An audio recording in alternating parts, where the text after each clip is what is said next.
Beast incarnate, the face of WWE, the only man that was able to end The Undertaker's winner streak in the history of WWE. The only man whose name sends chills to the souls of other wrestlers, Brock Lesnar, has once again shaken WWE, and this time, we all least expected this return.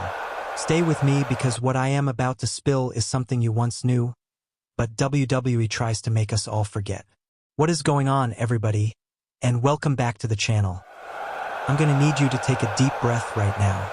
I'm serious, because what I am about to break down for you today, what went down on Monday Night Raw on the 17th of March 2026, is the kind of television that reminds every single one of us why we have been watching professional wrestling for as long as we have. This is the kind of night that gets burned into your memory.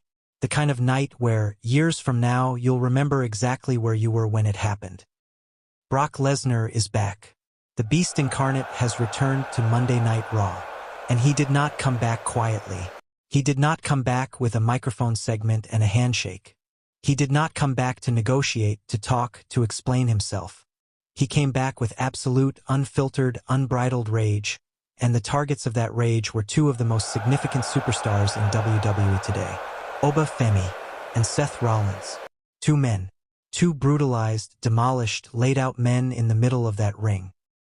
One beast standing over both of them with that cold, terrifying look on his face that every WWE fan on this planet knows means one thing and one thing only: nobody is safe. Friends, I have been watching WWE since around 2002, nearly 24 years, and I will tell you right now with complete sincerity, the atmosphere in that arena on March 17, 2026, when that familiar music hit and Brock Lesnar walked through that curtain, was something that no amount of words can fully capture. But I'm going to try my absolute best, because that's what we do here. We break it all the way down. We go deep. We analyze every layer, every implication, every consequence of what just happened. And trust me, there are a lot of layers to unpack today. So get comfortable. Get your favorite drink. This is going to be a long, thorough, deeply satisfying breakdown, and every single second is going to be worth it. Let's go. Before we dive into everything that happened on this historic Monday Night Raw, I need to set the scene. I need to take you back to where we were in the story before the 17th of March arrived, because context is everything in professional wrestling. You cannot fully appreciate a moment without understanding what led to it. Now, regular viewers of this channel, and I know many of you have been here for a long time, you already know the backstory because we covered it in our previous video. We talked about Femi's meteoric rise. We talked about the viral powerbomb. We talked about the seismic impact that one moment had on the entire WWE landscape. But let me give a brief rundown for anyone who's joining us fresh, because I want everyone in this conversation to be on the same page. Femi, the young, absolutely massive, physically gifted Nigerian powerhouse who has taken the WWE world by storm in the relatively short time since his main roster debut, had a moment that set the entire wrestling universe on fire. He picked up Brock Lesnar. Brock Lesnar, the six-time world champion, the man who conquered The Undertaker's undefeated streak at WrestleMania, the most physically intimidating superstar of his generation, and Femi powerbombed him. Planted him directly into the mat with authority and power and conviction that made every single person watching feel it in their chest. The clip went viral instantly. We're talking millions of views across every social media platform. We're talking non-wrestling fans stopping their scroll to watch it because the image was just that powerful. A new, young giant absolutely dominating the most feared man in WWE.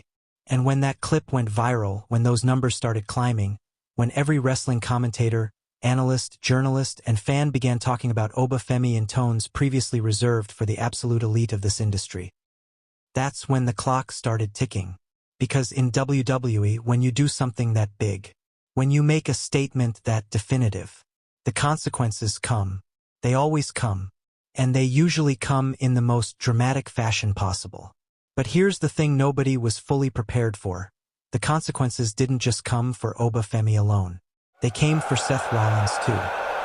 And that is what makes March 17, 2026 one of the most explosive, most talked about editions of Monday Night Raw in recent memory. Let me describe this moment for you as vividly as I possibly can, because I want you to feel it the way the audience in that arena felt it. Monday Night Raw, March 17, 2026. The show has been building momentum all night. The energy in the building is already high. Because that's what good Raw episodes do. They build and keep the audience engaged from the first segment to the last. But there's always that one moment on a great Raw where everything shifts, where the entire temperature of the building changes in an instant. And on this night, that moment came in a way that absolutely nobody was fully expecting. The music hits. That music. You know the one. If you've been watching WWE for any meaningful stretch of time, you know exactly what that music does to a crowd. There is a biological reaction to it. Primal response. Your body hears those opening notes and your brain immediately sends an emergency signal. Something enormous is about to happen. Brace yourself. The arena erupts. And I mean erupts in the truest sense of the word. Not just cheers. Not just excitement. That specific kind of arena-wide reaction that is part shock, part terror, part absolute exhilaration. The kind of reaction that only happens a handful of times per year in WWE, and only when someone of truly legendary stature walks through that curtain. Brock Lesnar steps onto that ramp. And immediately, before he's even made it halfway to the ring, you understand. You understand that this is not the return of someone who's come back to shake hands. This is not a feel-good comeback.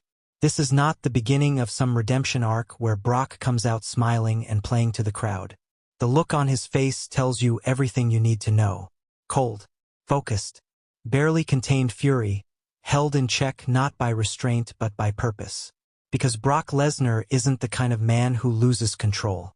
He's the kind of man who chooses when to unleash. And on this night he has chosen. He has decided that tonight is the night that the score gets settled. Tonight is the night that Brock Lesnar reminds every single person in that building and every single person watching at home who the alpha is in this jungle. He walks down that ramp like a force of nature, like gravity itself, like something inevitable. And that crowd is losing their absolute minds. Now, let's talk about what Brock Lesnar actually did when he got to that ring. Because the specifics matter here. The sequence of events matters. The manner in which the Beast Incarnate delivered his message tells us a great deal about where this story is going and what the intentions are behind it. Femi was in the ring. And to Femi's credit, to this young man's absolute, unquestionable credit, he did not flinch. He did not back down. He did not look for an exit. When Brock Lesnar stepped through those ropes and that arena hit that fever pitch level of noise, Femi squared up. He looked at Brock Lesnar the way a man looks at another man when he has decided that he will not be moved. And that alone, that single moment of Femi refusing to be intimidated by Brock Lesnar, is worth pausing on. Because think about the context. Think about the history.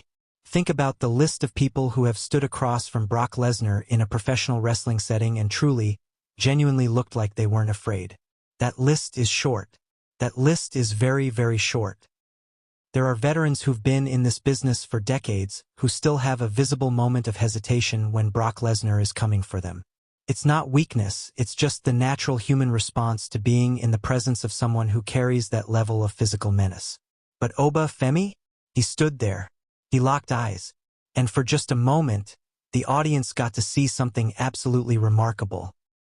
Two physically dominant, psychologically intimidating forces staring each other down in the middle of that ring. And for just a moment, neither one blinked. Then Brock Lesnar attacked. And when Brock Lesnar attacks with that particular brand of cold, focused, I have been waiting for this moment energy, it is a different thing entirely from your standard wrestling brawl. This wasn't just a fight. This was a statement. A comprehensive, calculated, brutal statement delivered with every German suplex, every overhead throw, every collision that rattled the ring and echoed through the building. The sequence was relentless.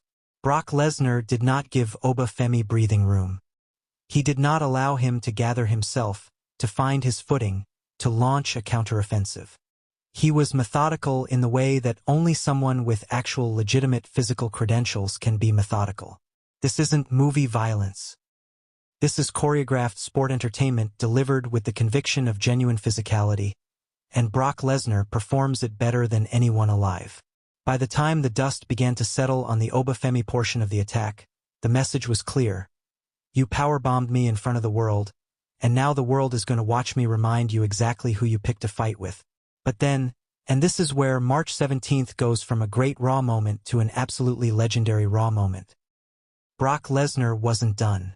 Seth Rollins, the visionary, the Monday Night Messiah, the man who has, for several years running, been one of the most consistently excellent performers in all of professional wrestling, in terms of in-ring work, in terms of character, in terms of the ability to deliver in any situation on any stage. Seth Rollins has been one of the most important superstars in WWE's ecosystem for as long as most of us can remember. He has been a champion, a challenger, a hero, a villain, a tweener, a leader, a disruptor, sometimes multiple of those things in the same week. He is one of the most versatile performers in the entire history of this company. And Seth Rollins, bless him, because this is exactly the kind of heart that has always defined his character. Seth Rollins decided that what was happening to Femi needed to be addressed, that someone needed to step in, that he was going to be that someone. Now, you can debate the wisdom of that decision all you want. You can question whether Seth Rollins walking into that situation was smart strategy or passionate impulse. But you cannot question the courage of it. And in professional wrestling, courage, even courage that ends badly, is compelling television. So Seth Rollins enters the frame. And the crowd's reaction shifts in that fascinating way where you simultaneously want to cheer someone for their bravery and desperately want to scream at them to turn around and get out of there. Because you just know how this is going to end. Brock Lesnar turned to face Seth Rollins. And what followed was one of those moments that perfectly encapsulates the strange magic of professional wrestling at its best. Because on one level, this is a scripted entertainment product where the outcomes are predetermined and the violence is worked. But in that moment, when Brock Lesnar locks eyes with Seth Rollins and you see that expression on the beast's face, that almost amused, almost grateful expression that says, "Thank you for giving me another target." It doesn't feel scripted. Feels dangerous. Feels real. It feels like you are watching something that you probably shouldn't be watching. And that, friends, is the genius of what great professional wrestling performers create. They make you forget the context. They make you feel the moment as a genuine event rather than a performance. The attack on Seth Rollins was devastating. Not in a way that felt gratuitous or excessive for the sake of it, but in a way that was purposeful. Brock Lesnar wasn't just hurting Seth Rollins. He was sending a message to every single person in that locker room. To every superstar watching from backstage. To every executive, every commentator, every fan. The message: nobody interrupts Brock Lesnar. Nobody. And anyone who tries will end up exactly like this. Flat on their back, staring up at the arena lights, wondering what just happened to them. By the time it was over, both Femi and Seth Rollins were down. Two superstars who occupy very different spaces in the WWE universe but are both genuinely significant, genuinely over, genuinely important to the product. Both laid out in the middle of that ring. Both victims of Brock Lesnar's return. And Brock Lesnar? He stood over them both. He surveyed the wreckage. He let the moment breathe. The arena was deafeningly loud. Now I need to spend some real time on this question, because it's the question I've seen coming up most frequently in wrestling discussions since March 17th. Why Seth Rollins? Why did Brock Lesnar attack Seth Rollins? What is the connection? What is the story being set up? Is Seth Rollins caught in the crossfire of the Brock versus story? Or is there something more intentional happening here? Because here's the thing about professional wrestling storytelling, especially in the Triple H era: nothing happens without a reason. Nothing. Every decision, every moment, every seemingly random collision has a purpose behind it. The question is always whether we can figure out what that purpose is before WWE reveals it to us. So let's think about this carefully. Seth Rollins and Brock Lesnar have history. Real history. Not just the generic, they've been in WWE at the same time for years, so they've crossed paths kind of history, actual specific emotionally resonant history. There have been moments between these two men that live in the memory of WWE fans. Moments of extreme violence, of championship implications, of personal vendetta. The history is there. But more than personal history, there's the matter of position and purpose in the current WWE narrative. Seth Rollins occupies an interesting space right now. He's not the undisputed top dog. That's a conversation involving Roman Reigns, Cody Rhodes, and now potentially Femi as an emerging force. But Seth Rollins is never far from the center of any major story. He gravitates toward the most important situations like a moth to flame. This is his nature. This is his character. The Monday Night Messiah doesn't sit on the sidelines while history is being made. He inserts himself into the middle of it. And in this case, inserting himself into the middle of the Brock Lesnar versus Femi situation has potentially enormous consequences that could reshape the entire landscape of Monday Night Raw. Think about the triangular dynamic that is now in play. You have Brock Lesnar, the returning monster with a vendetta. You have Femi, the young star who started all of this with one powerbomb and is now in the crosshairs of one of the most dangerous human beings in WWE history. And now you have Seth Rollins, who intervened, who got caught in the blast, and who is now personally embroiled in a situation that he could have theoretically avoided but chose not to. That's three fascinating characters with three very different motivations now locked into a story together. And the possibilities for where that goes are genuinely exciting. Does Seth Rollins align himself with Femi going forward? Does he become a mentor figure? A partner? Someone who sees Oba's potential and wants to help guide him through the storm that Brock Lesnar is bringing? That would be compelling. Seth Rollins as a veteran presence lending his experience to a young star who has the physical gifts, but is about to face a level of opposition he hasn't encountered before. There's real storytelling juice in that. Or does Seth Rollins, having been brutalized by Brock Lesnar, develop his own personal vendetta that runs parallel to but distinct from the Femi story? Two separate rivers, both flowing toward Brock Lesnar, potentially converging at the worst possible moment for the beast? Or, and this is the option that I think would generate the most immediate drama, does Seth Rollins, somewhere along the line, make a decision about Femi that isn't entirely altruistic? Because Seth Rollins has operated as a villain before.